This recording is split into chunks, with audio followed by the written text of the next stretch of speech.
What's up, everybody? Welcome back to the Live with Brandon Blakeney podcast. Of course, I'm your host, Brandon Blakeney, aka Brandon Lee TV.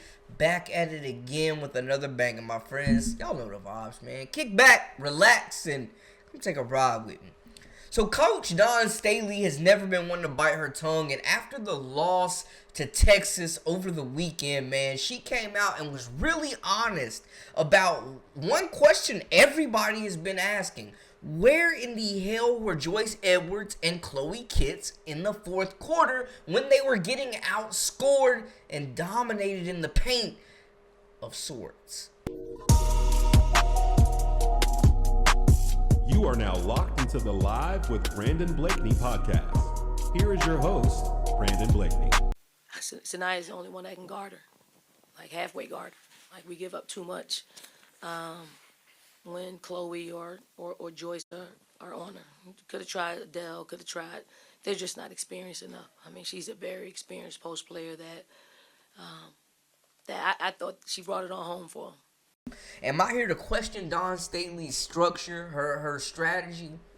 Absolutely not. Absolutely not. She's a Hall of Fame coach. She knows what she's doing. But are these rotations causing South Carolina issues, man? That's the big thing. Is the rotations, is the substitutions, is the frequent substitutions, this platoon system hurting players' ability to establish a rhythm? Will we see a different minute shift looking forward? Some people have felt like certain players like Sanaya Fagan, like Breezy Hall, should be taken out of the starting lineup for some of these younger players. Do we see a change? Do we see a new approach from Coach Dawn Staley?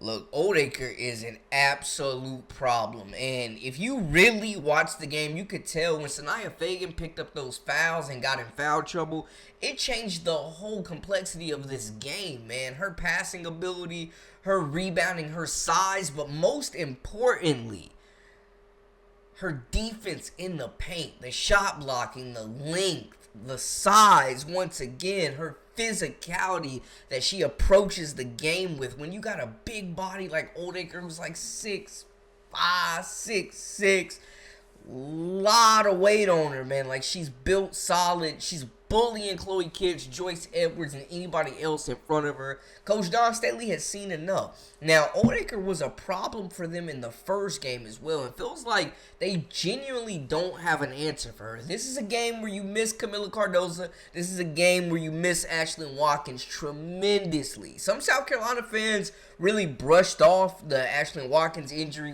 Saying they had the front court to recover, but you miss her length, her athleticism, her shot blocking prowess, and just her tenacity on the defense as an enforcer for this team. Sanaya Fagan was the next woman up, battled foul trouble, stayed in though the fourth quarter, and they still did not have an answer for Oldacre, man. Or Madison Booker getting her off the glass, who finished with 11 rebounds. Texas was hungrier. They went after the 50-50 balls. And I get Dawn Staley playing positional basketball. A lot of people were upset, though, just because of the offensive side. Chloe Kitts and Joyce Edwards have done work to really score points for this team. Joyce Edwards has led this team in scoring the last, 2 months.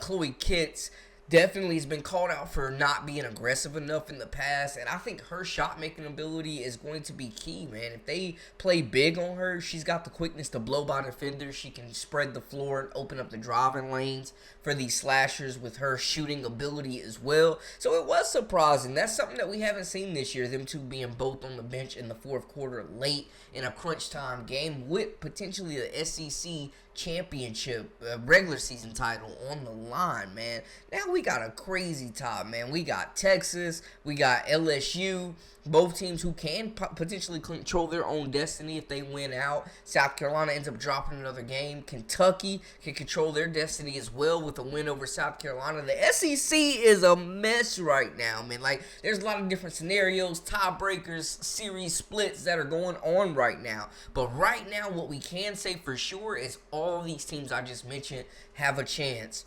to win the SEC regular season title. Texas, definitely in the driver's seat in my opinion right now. But also, LSU could be the most dangerous team in the SEC. Don't sleep on them. And what Coach Kenny Brooks, Georgia Moore, and this Kentucky program is doing in year one is nothing but less than sensational. Like, it's been one of the best stories in women's college hoops, in my opinion. The SEC definitely loaded. You still got Tennessee, you still got Oklahoma, you still got Ole Miss, who are quality teams in their own right. LSU with the big win, the sweep over Tennessee, I think said a lot. Kentucky has a chance to shock the world, but they're going to be playing an angry South Carolina team. Texas, they went out. Could be theirs, man. And when we're seeing from Texas the development of Madison Booker continuing, like, she's averaging, since they lost to South Carolina, they have not lost a game. Madison Booker has upped her scoring average. Oldacre has been sensational. Taylor Jones has been sensational. Jordan Lee has been playing better basketball, among some other players as well for this team. Will this spark a fire under this team, like after the UCLA game where they just go and reel off 17 more wins? I don't know. But this is not the end-all, be-all, but it does definitely makes things a lot more interesting in the SEC for sure. It's going to be a dogfight in that SEC tournament. Oh, Lord. Whew. It is going to be brutal, man. I can't wait. Y'all let me know how y'all feel in the comments, man. That is a wrap for us. For all the latest and the greatest, I am Brandon Blakeney, a.k.a. Brandon Lee TV, your host. This is Live with Brandon Blakeney. Make sure to hit that subscribe button, comment, like, share, all that good stuff. And join our memberships. We got exclusive content daily, weekly, whenever you need it. Until next time, much love, everybody. We out.